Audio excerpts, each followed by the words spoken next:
Hi everyone, so I thought we'd begin this video by looking at the course outline. It's been a while since we've looked at it, and I think it might be a little bit helpful to know what we're doing and where we're heading. So you see it here in front of you, and I guess we're sort of here, aren't we? Week 3-ish, and we're doing more prep today on the rhetorical analysis. There'll be a little bit of grammar at the end of this video. Next video, we'll be looking at the rhetorical devices in more detail. I'll give you a handout for that. And then you can see we move into this week here, or these two classes here.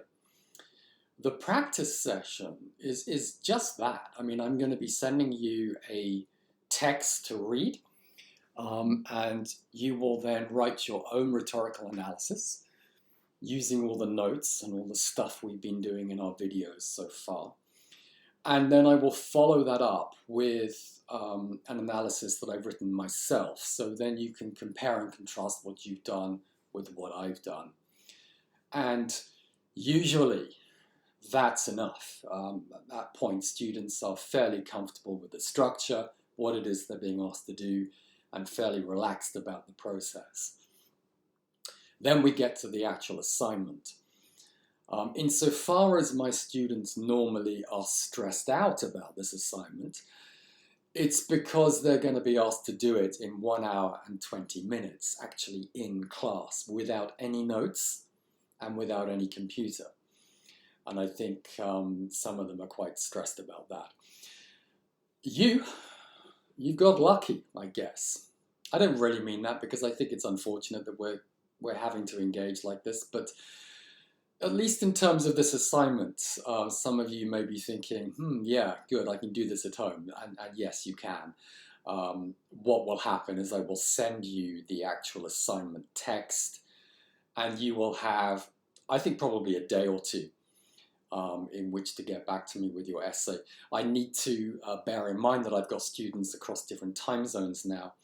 So anyway, I'll give you the exact sort of details as we get to it. But you're going to have a day or two in which to write this at home and send it back to me. It's going to be, what, 1,000 words maximum. Let's just drop down here and look at the... yeah, here you can see paper 1, rhetorical analysis. So 1,000 words, that's what, 4 pages, double spaced with 12 font. Certainly no more than that. All right, so that will be the maximum. Excuse me, and you can see it's worth 25%. Thereafter, we move into the library modules. That will be done in our Moodle eLearn environment, and I'll give you the instructions for that. And then we move into the second part of the course, where we're looking at how language is used to persuade in advertising, in politics, and in the courtroom. And I'll be sending you your research projects at that point too. All right, so that's kind of what's coming down the track.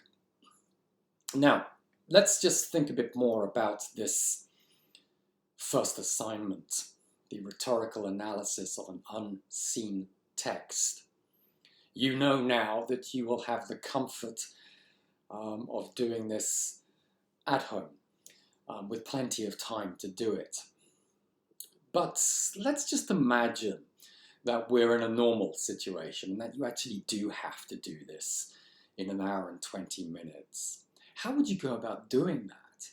When I look at all the students who have done this for me over the last few years, I find that the main reason they screw it up, if they do, because some of them do it brilliantly, of course, but if a student just doesn't do very well in this assignment, it will be because of grammar, yes, but it will also be almost certainly because they didn't plan the essay properly.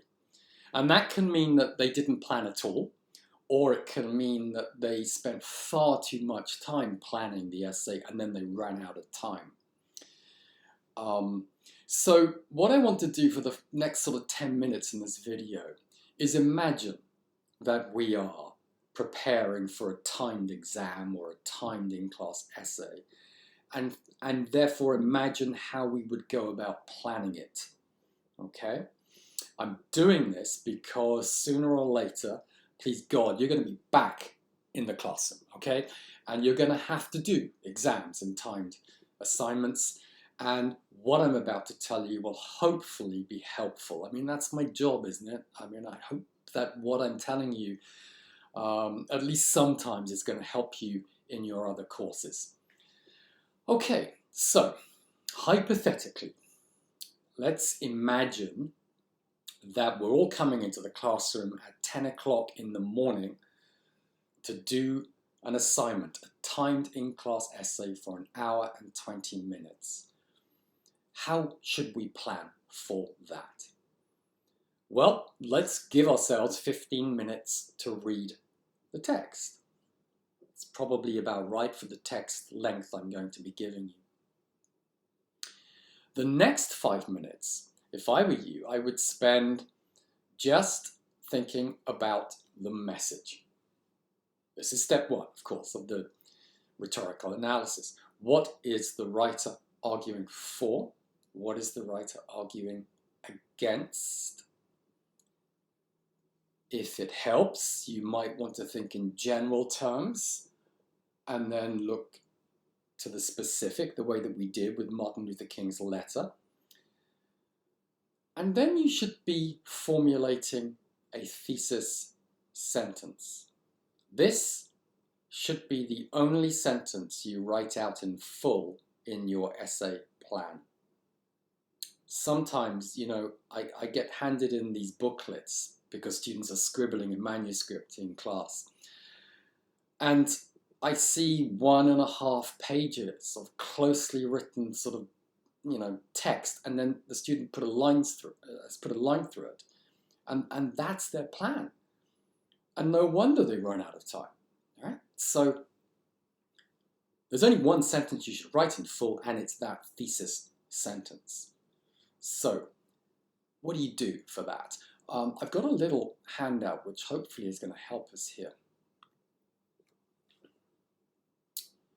Let's just have a look at this. So the general requirements of a thesis,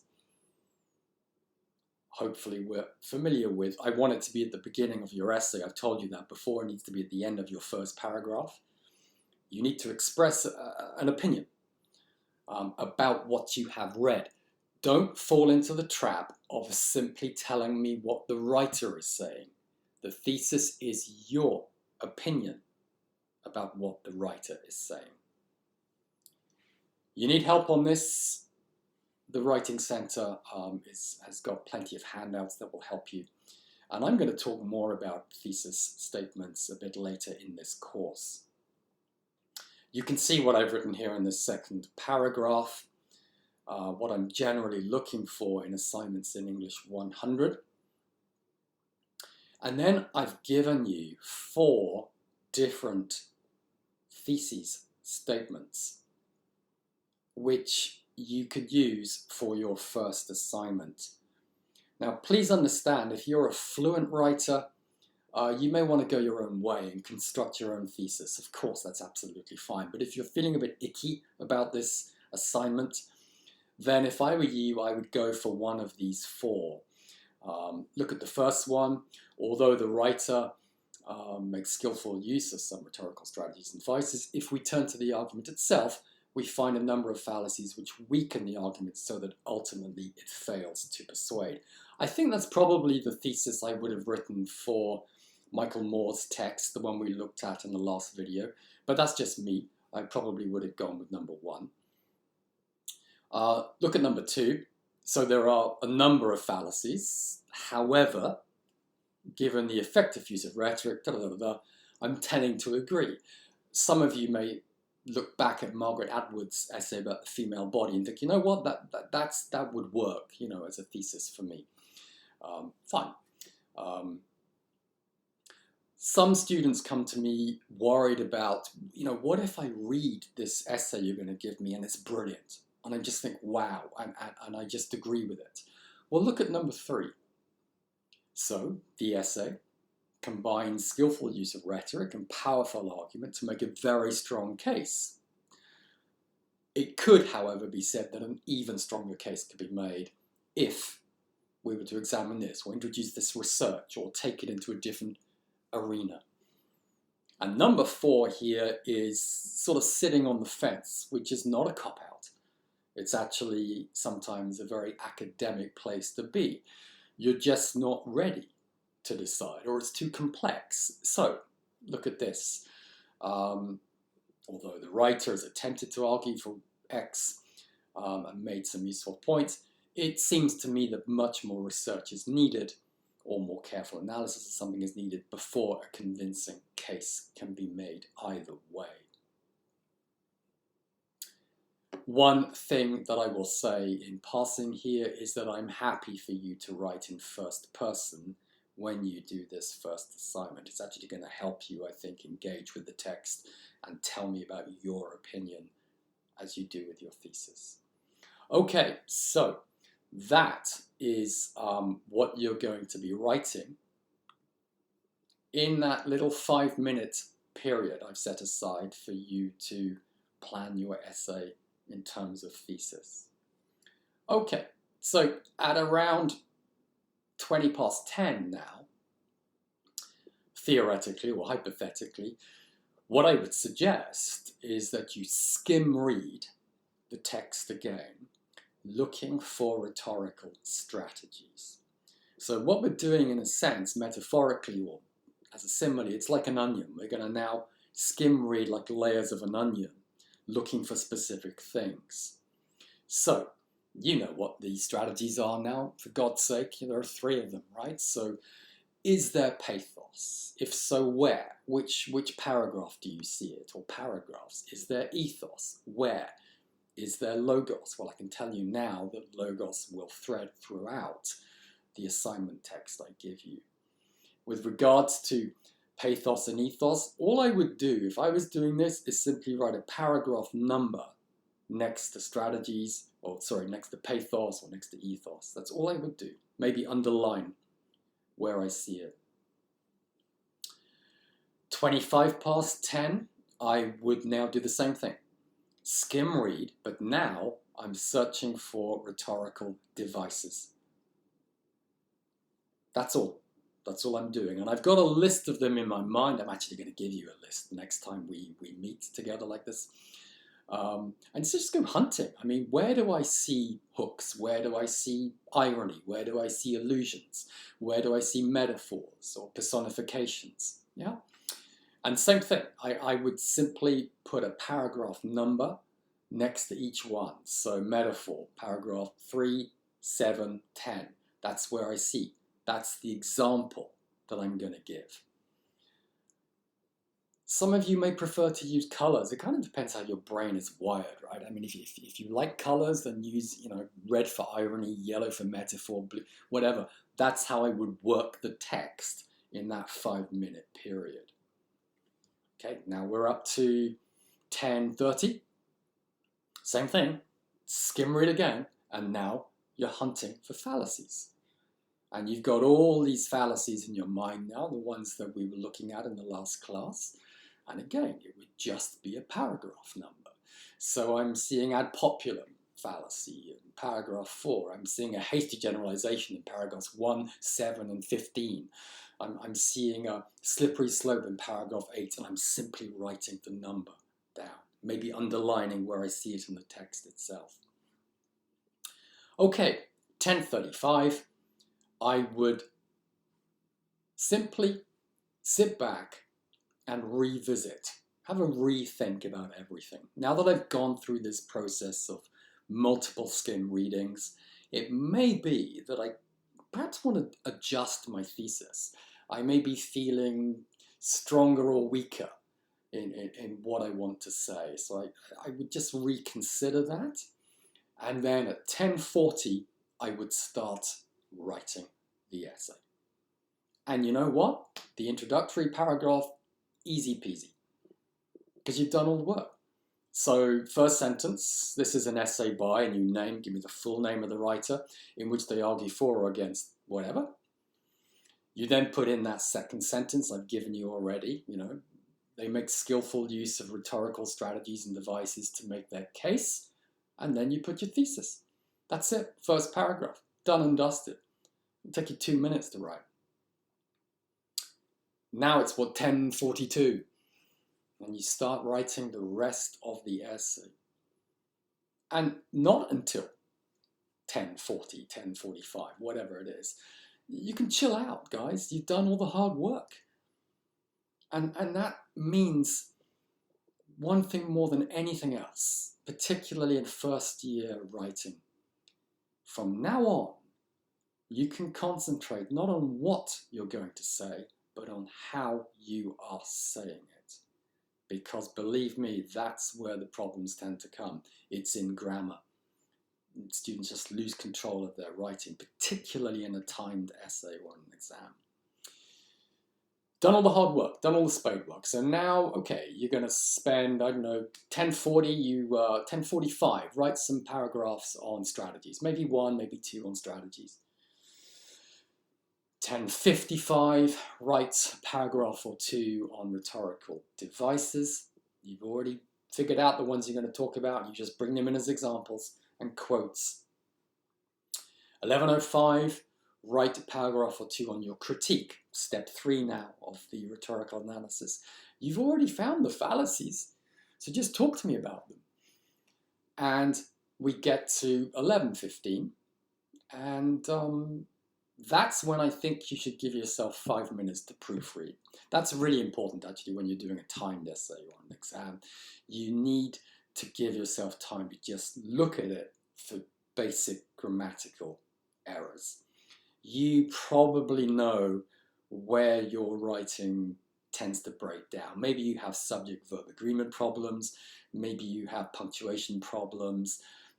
You would definitely want to skim read for apostrophes, guys, right? Trust me. So just do that. Whoopie-doo, you finish. 11:20, you're out of the classroom, and the thing is done. Okay, so obviously you work at different speeds, and obviously, you know, those times could be different for each of you. The last thing to say about essay planning for exams or assignments like this in any course is to go into the classroom in advance with a time in your mind, a kind of checkpoints. So in this particular assignment, I would have 2, and for sure I'd have one around 10:45 in the morning. I'd have actually set an alarm if necessary, so that I know at 10:45 I have to start writing, and I'd have another alarm at around 11:05 telling me to start the critique. Whatever I'm doing on strategies and devices, start writing the critique.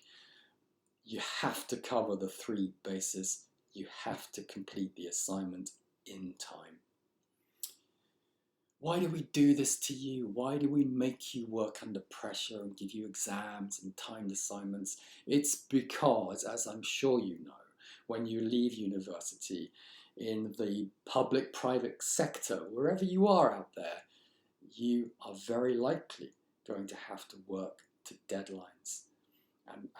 And so we need you to get used to working under pressure in this way. And planning is going to help you a lot. Okay, sick of that now, yep. Let's have a look at an essay. This is what I want you to read. Now, I've sent this to you as an attachment. It's called The Goods on the Tube by Mark Kingwell. It's about the same length as the one I'm going to give you for your assignment. So what I'd like you to do, please, as if we were in the classroom together right now, is to read it. So I'm going to give you, 10-15 minutes. Have a read, and then we'll meet up again. Okay, so you've read the text now, and let's imagine that we're sort of planning our rhetorical analysis. We need to ask ourselves, what's he arguing for or against? It's pretty obvious here, isn't it? If it helps, we can construct a syllogism. It's a pretty basic one here, isn't it? It's basically, television is beneficial, first premise, We all watch television. Second premise, conclusion, we're all doing something beneficial. I mean, it seems to be that straightforward. As a syllogism, at least, that's what he seems to be arguing here. So I guess we would begin, when we're actually writing our essay, we would say, this is an essay by Mark Kingwell in which he argues for the benefits of watching television. Second sentence, and then we have our thesis, whatever that thesis is. And then, of course, we will turn to, first, the rhetorical strategies. What have we got here in terms of strategy? I tend to have some disagreements in the class when I do this. All I can really do in this situation is tell you what I think. I don't really see pathos here. I don't really think it's appropriate or needed. Pathos, if you think about it, is eliciting sympathy or empathy for someone or a class or a group or a cause. This is television. It's sort of an inanimate thing. I don't really see pathos here, although, I mean, if you do, that's okay. You may feel that you've been smiling or laughing or whatever, and he's worked your emotions in that way, so okay, fine. You say what you want to about that. Ethos, again, from my point of view, I don't really see it here. You would ignore the italicized intro because it's not part of the essay. So if we just turn to the essay itself, all I see is a guy who seems to have watched a lot of television. I mean, big deal. I mean, where's the credibility here? It's a bit like someone talking about hockey or whatever. I mean, football. I mean, so what? Unless you're actually an expert.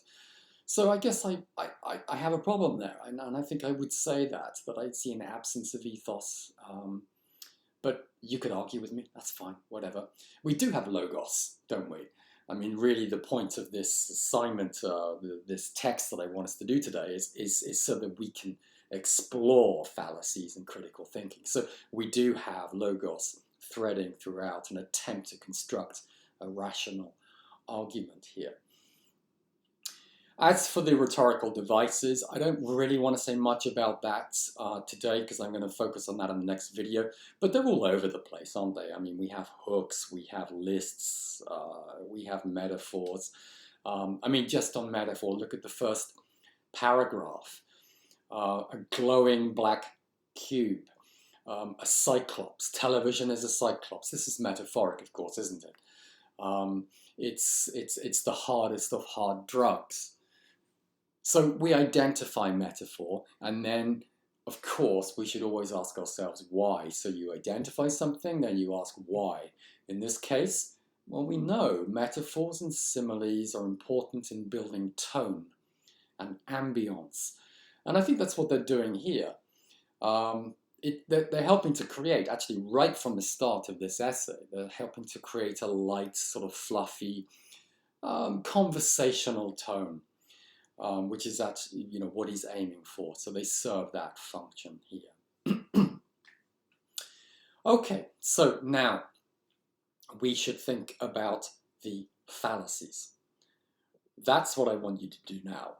And as if in the classroom, I'd like you to bring up the text I gave you last time by Kent Lewis, this list of fallacies. And I'd like you to just identify fallacies in this essay by Kingwell. As if you were planning the essay and about to write it, where are the fallacies? I'm going to give you a couple of minutes to work on that, and then we'll talk about that. Right, well, hopefully you found quite a few fallacies here. I guess I should repeat what I said last time, which is that even if you like an essay and you agree with it, that doesn't mean you shouldn't look for fallacies, because you can always make an argument stronger.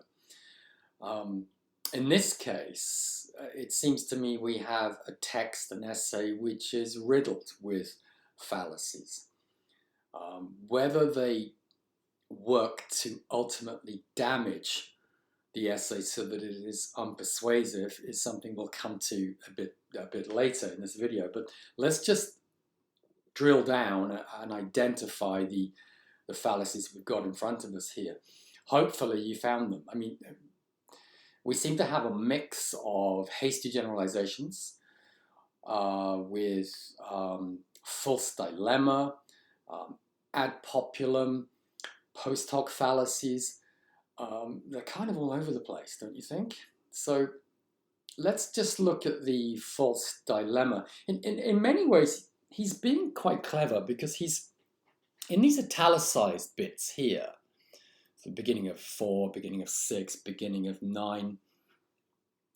He's setting up a counter-argument. It's quite an effective thing to do rhetorically because it immediately indicates critical thinking, a critical approach. You're dealing with counter-argument, which after all is what we want. The problem here is perhaps the counter-argument is being simplified, even distorted, to such an extent that he's creating false dilemmas. Look at this, number 6, watching television makes you stupid. I mean, unless I'm arguing with a 5-year-old child, I mean, who would say that? I mean, that seems to me, well, if nothing else, it seems to me to be a hasty generalization, a false premise. You could argue that these italicized statements are all hasty generalizations and false premises. And you could even then say, well, what he's doing is simplifying the counter-arguments, simplifying the opponent here. So we've got almost a straw person fallacy threading throughout. There are other bits and pieces here which strike me as odd. Just have another look at paragraph 8.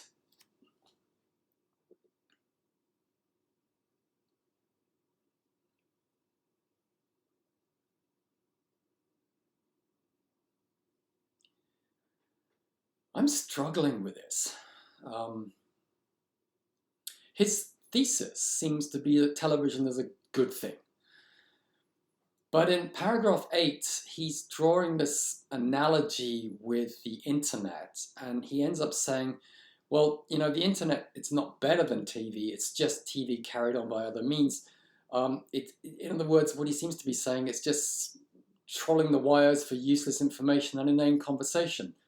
That's TV. That's the internet. It's the same thing. So how is it a good thing? I'm just confused. Maybe you're not confused, but I'm confused here. That just seems to me to be a logical problem and a contradiction in terms of his basic argument here. Oh dear. Television means hating print? Does it? I mean, who would say that? I'm somewhat confused by that.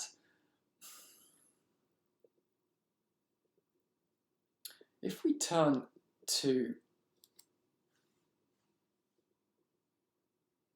paragraphs 15 through to 20, it seems to me that there's a danger that he's glossing over the complexity here of this topic. He seems to be sort of linking together or concatenating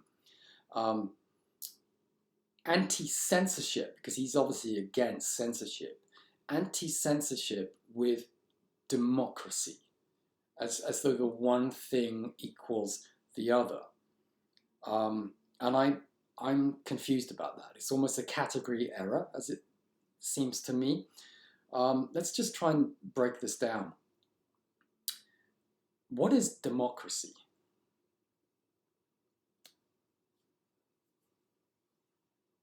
I mean, look what he's saying here. Paragraph 20, unless we're prepared to argue that we know what people want better than they do themselves, we cannot say that TV is undemocratic. It's the most democratic medium we have, as if that's a good thing, right? This is what he's arguing. But is it?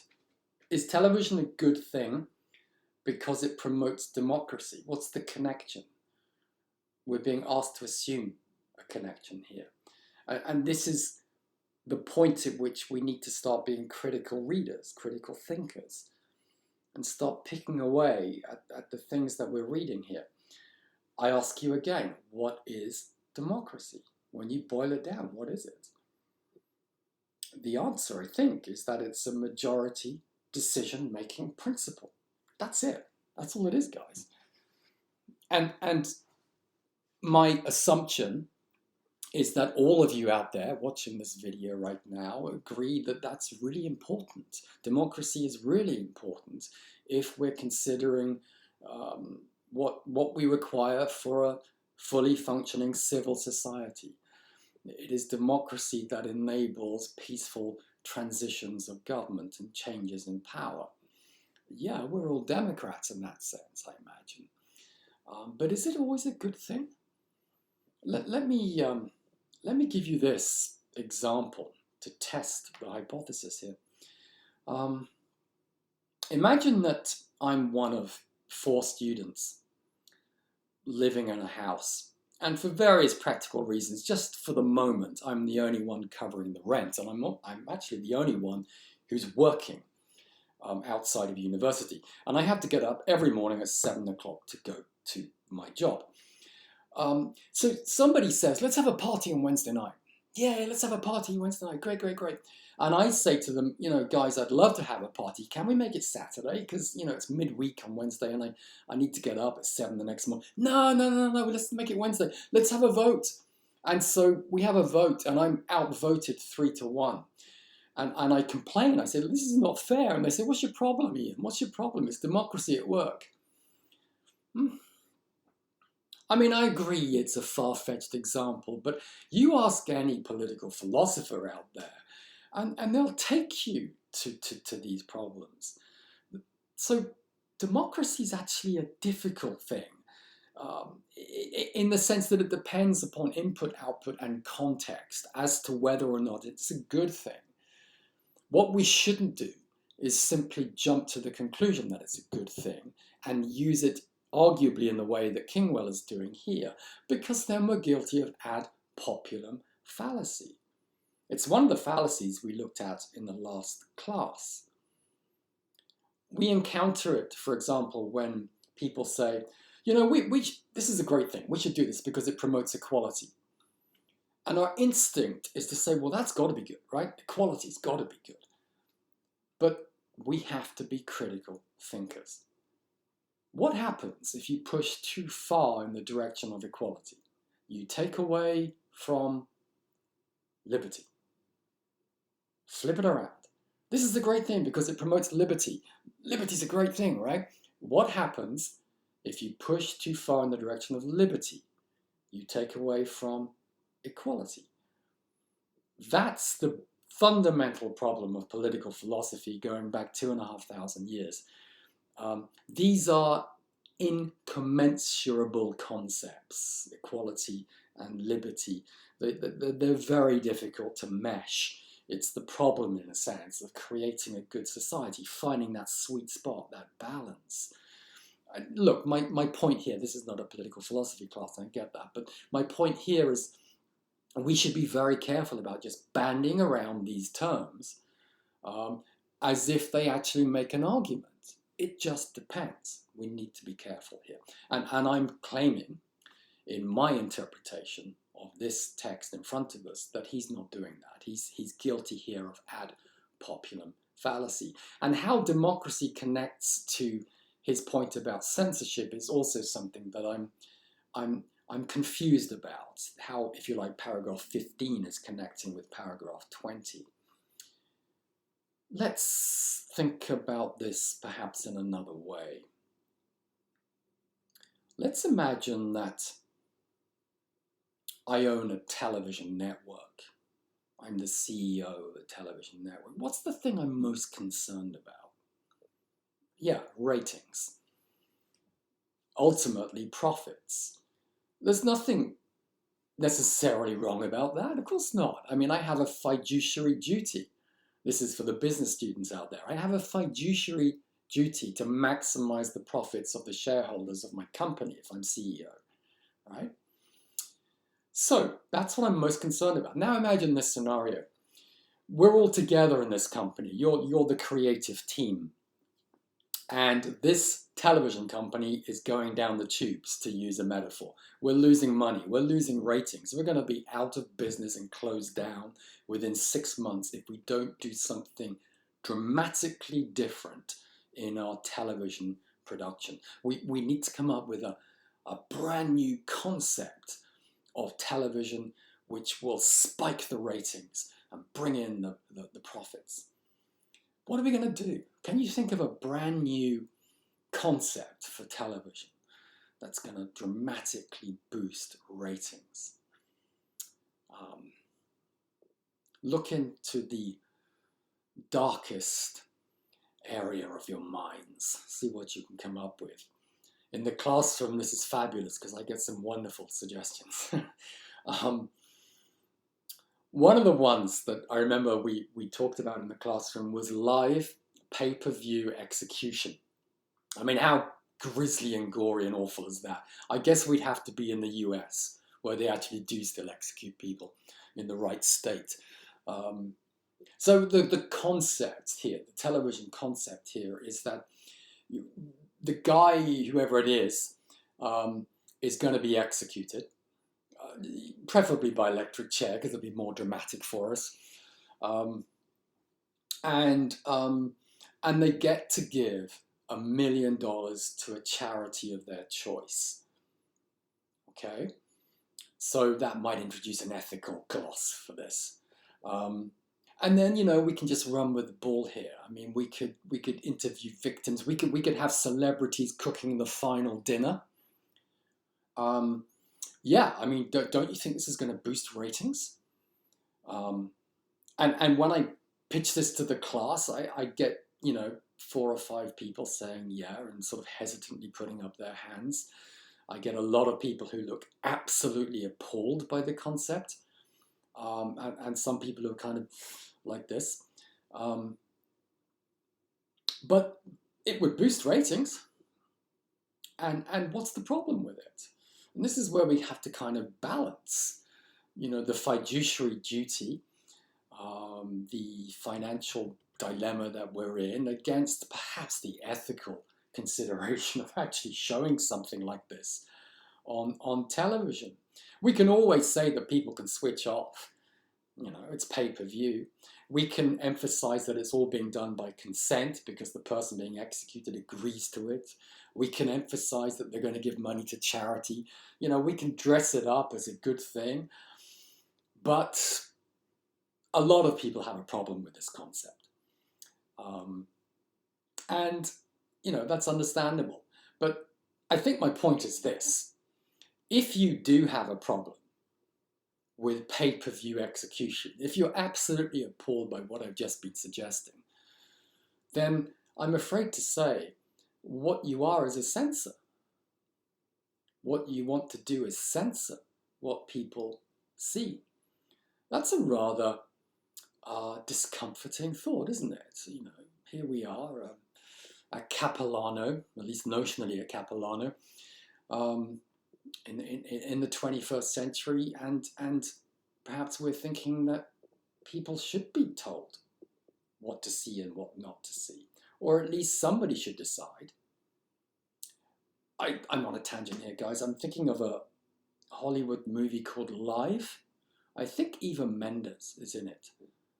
It came out a few years ago. But the concept is kind of similar because the film presents a situation where you have a TV company which is losing money. She comes up with the idea of live pay-per-view Russian roulette. I mean, for real. And so they find, you know, 5 contestants, whatever it is, and each contestant is going to get $1 million. But of course, they run the risk of killing themselves when they pull the trigger. And they do these kind of video spots with the contestants.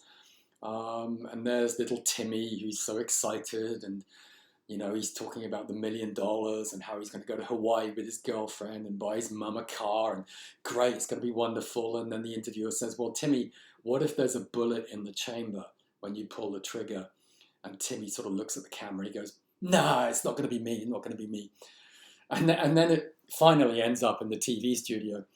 And there they all are, and there's Timmy, and there is this velvet cushion with a silver revolver, and you finally see Timmy come to the realization that he might actually kill himself in the next, second or two.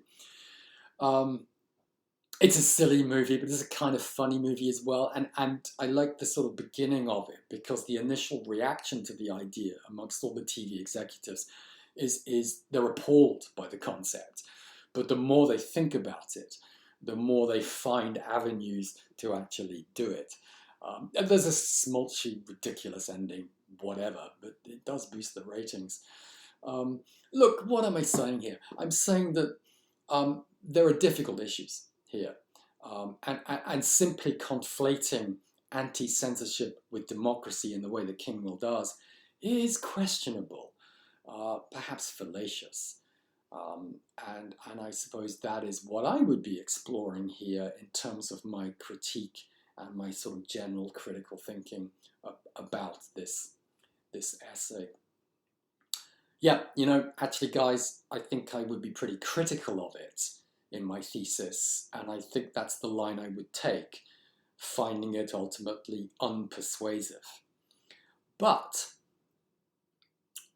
I can see another reading here, a defense for Kingwell, which is to do with how kind of amusing it is and engaging. It might be that I'm taking this text too seriously.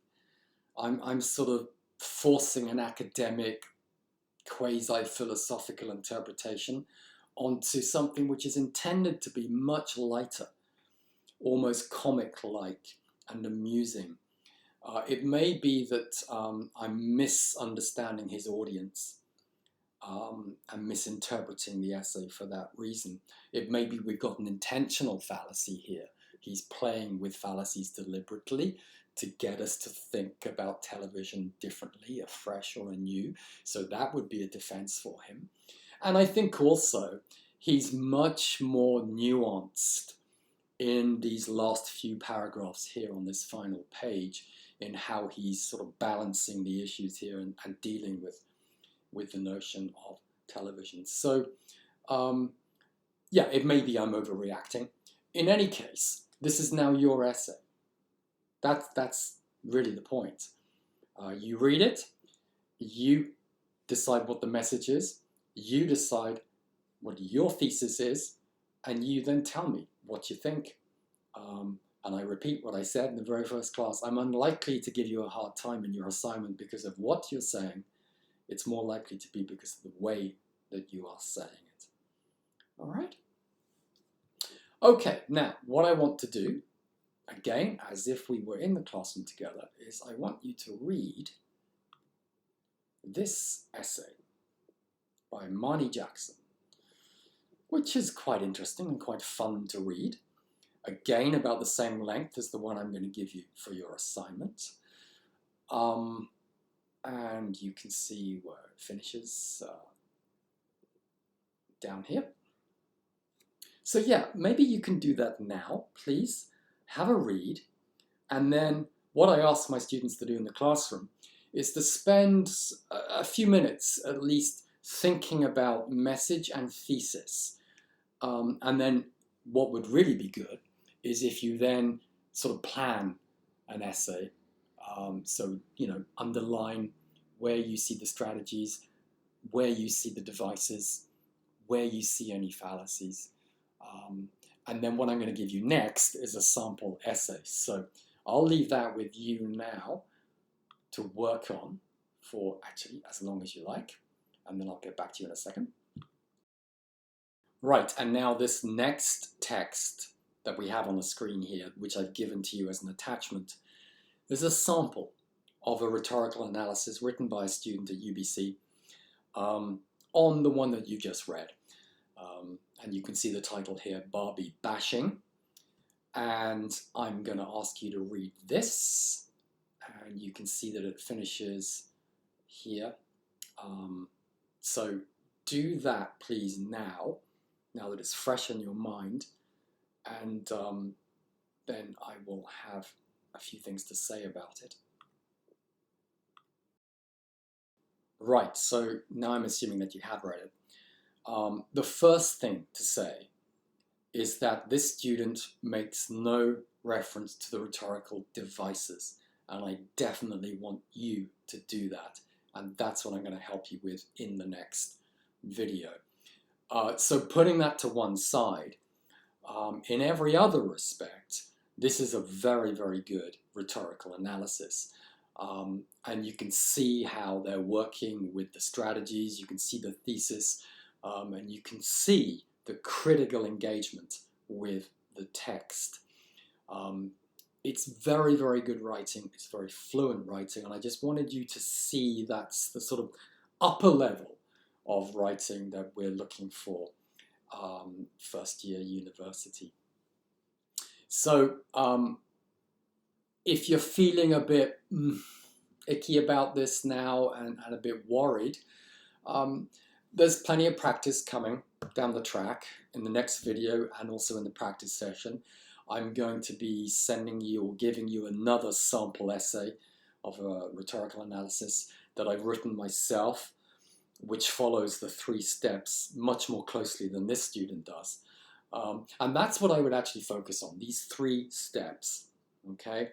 And hopefully by the time you've done the practice next week, you're going to feel much more comfortable about this. Okay, so finally in this video, just for a few minutes, I want to do a little bit of grammar practice, and we have this in front of us now.